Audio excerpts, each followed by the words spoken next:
Okay, so you want to own a hotel.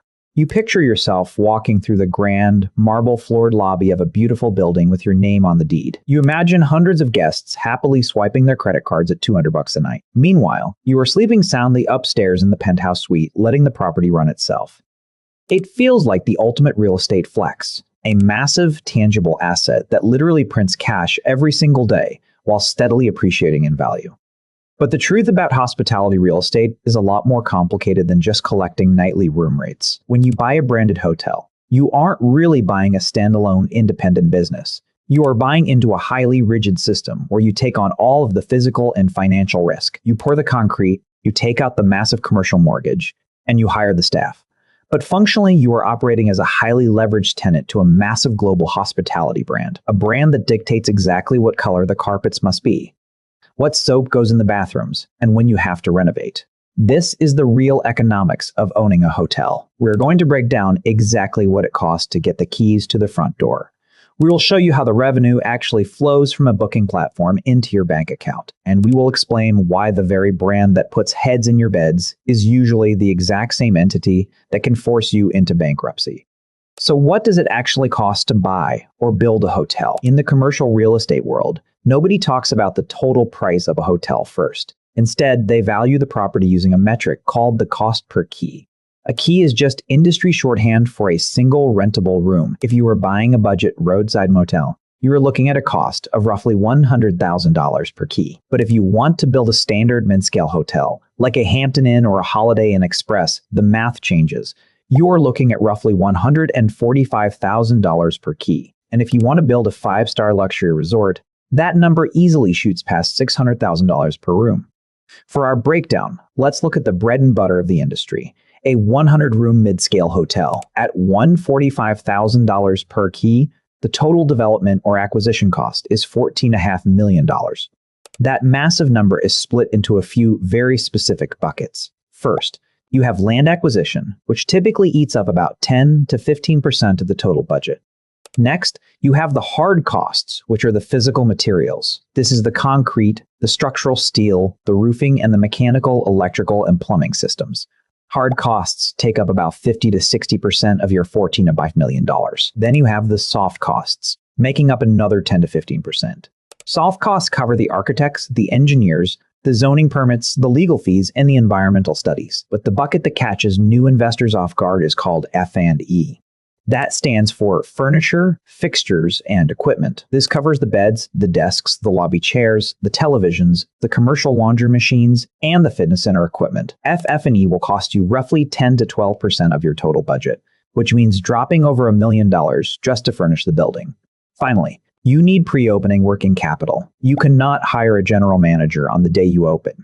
You have to hire your executive team, your director of sales, and your maintenance staff months in advance. You are paying full salaries, funding marketing campaigns, and buying initial inventory while generating absolutely zero revenue. So, how do you actually pay for all of this? You do not write a $14.5 million check in cash. You secure a commercial real estate loan, typically at a 65% loan-to-value ratio. That means the bank loans you about $9.4 million. You and your syndication of private investors have to bring the remaining 35% in cash.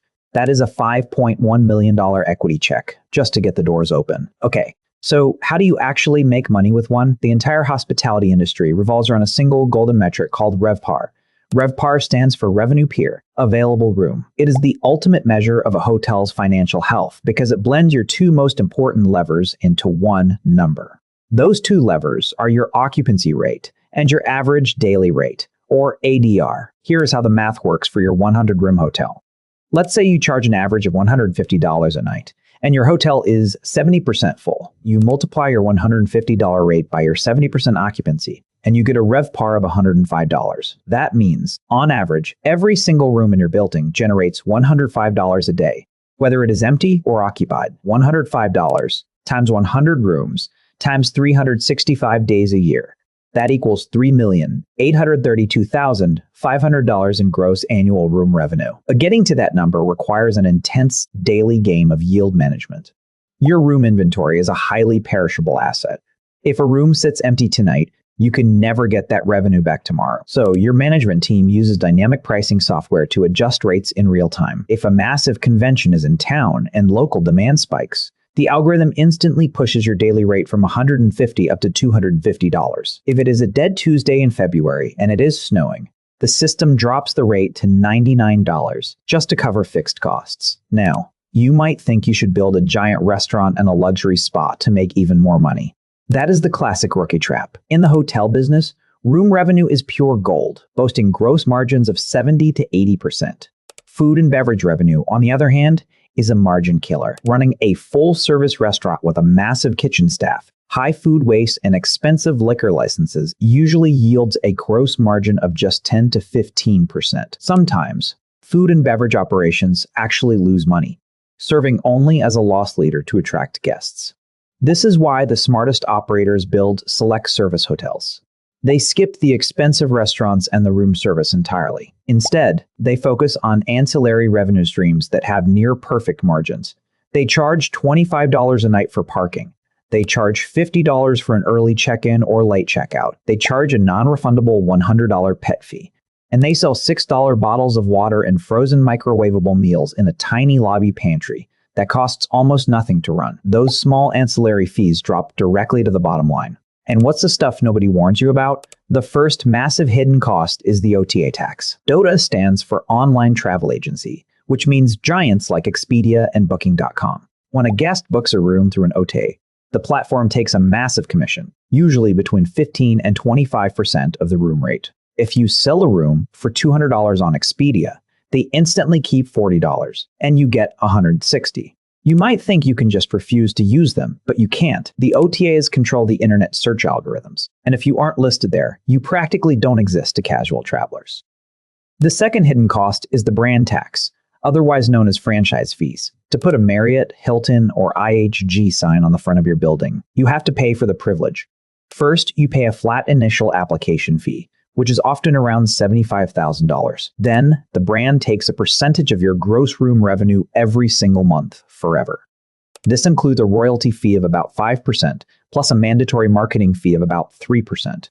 On top of that, they charge you another fee to participate in their guest loyalty program. All in, you are paying the brand between 8 and 12% of your gross revenue off the top before you even pay your staff or your mortgage. The third hidden cost is the F&E reserve. Hotel rooms get destroyed. Carpets stain, mattresses sag, and desk chairs break. Because of this, your commercial lender will physically force you to set aside 4 to 5% of your gross revenue into a restricted escrow account every month. You cannot touch this money for operational expenses. It is strictly reserved for replacing furniture and fixtures. But the most dangerous hidden cost of all is the PIP. PIP stands for Property Improvement Plan. When you sign a franchise agreement, you agree to maintain the exact aesthetic standards of the brand. Every 6 to 10 years, a brand inspector will walk your property with a clipboard. They will look at your beige tile floors and tell you that the new global standard is slate gray. They will hand you a legally binding document mandating that you replace all the lobby furniture, upgrade the televisions, and remodel every bathroom. This isn't a suggestion. It is a demand. A standard PIP can easily cost between $15,000 and $35,000 per key. For your 100-room hotel, you could suddenly be slapped with a mandatory $2.5 million renovation bill. If you refuse to do the work or you can't afford it, they will terminate your franchise agreement and pull their sign off your building. So who's actually doing this? Look at a massive publicly traded company called Apple Hospitality REIT. They own over 220 hotels across the United States, but look closely at their portfolio. They don't own giant luxury resorts or sprawling properties with massive spas and 6 fine dining restaurants. They focus relentlessly on rooms-focused, select service hotels like Hampton Inns, Courtyards, and Fairfield Inns. They understand that the real profit is in the beds, not the breakfast buffet. And they have built a multi-billion-dollar empire by maximizing high-margin room revenue. On the other side of the table, look at Barry Sternlicht, the legendary real estate investor who created Starwood Hotels. Sternlicht realized that while owning real estate is a heavy, capital-intensive grind, the real leverage in the hospitality industry is in owning the brand. Let a local franchisee take out the mortgage, pour the concrete, and hire the housekeepers. The brand just licenses the name, controls the booking system, and takes a percentage of gross revenue completely risk-free. That realization shifted the entire industry toward an asset-light model. where the big hotel chains barely own any of the actual buildings they operate. For a specific operational example, look at a private equity firm called Lingerfelt. In 2016, they acquired the Richmond Marriott West, a tired 242-room property in Virginia. They didn't buy it just to hold it. They bought it to execute a massive, multi-million-dollar property improvement plan. By aggressively funding the PIP and upgrading the asset to modern brand standards, they pushed their average daily rate significantly higher. They stabilized the operations, recapitalized the debt, and successfully exited the investment just 1 year later. They understood that a PIP isn't just a mandatory tax. It is the exact mechanism that forces massive appreciation if you buy the asset at the right basis. So how do people lose their shirt on this? The most common way operators get wiped out is a trap known as the PIP foreclosure. It happens when an owner gets squeezed between declining revenues and aggressive brand mandates. Take the real-world case of the Holiday Inn, Fort Worth, North Fossil Creek in Texas. It was a 4-story, full-service hotel, operating under a franchise agreement with IHG. The former owner ran into severe cash flow issues as operating expenses slowly crept up over the years. Then, the brand inspected the property and demanded a massive property improvement plan to bring the entire building up to current standards. The owner simply did not have the cash reserves to fund the PIP, and because the hotel's revenue was slipping, no bank would loan them the money for the renovation. When an owner stalls on a PIP, the brand does not negotiate. IHG issued a franchise termination notice. Without the brand flag, a hotel loses its lifeline. It is instantly disconnected from the global reservation system and the loyalty rewards network. Occupancy plummets. The property stops generating enough cash to cover the basic debt service. By 2021, the hotel was forced into receivership and a consensual foreclosure. The owner lost the asset entirely, not because of a bad location, but because they misjudged the brutal capital expenditures required to keep the brand happy. Okay, so what can you really walk away with? Let's look at a stabilized, realistic scenario for your $14.5 million, 100-room hotel. You put down $5.1 million in equity and took out a $9.4 million loan. You stabilize at a solid 75% occupancy with an average daily rate of $175. That generates a RevPAR of $131. Across the year, your gross room revenue is $4.79 million. Now you deduct all your departmental expenses: housekeeping labor, front desk staff, maintenance, and utilities. This leaves you with a gross operating profit, or GOP, of about 35%, which is $1.67 million. But you aren't done paying bills. From that GOP, you have to deduct your fixed costs, property taxes, insurance, your third-party management fee, your brand franchise fees, and your F&E reserve. What is left is your net operating income, or NOI. In a realistic scenario, a well-run hotel operates at about a 25% NOI margin. That means your net operating income is $1.19 million.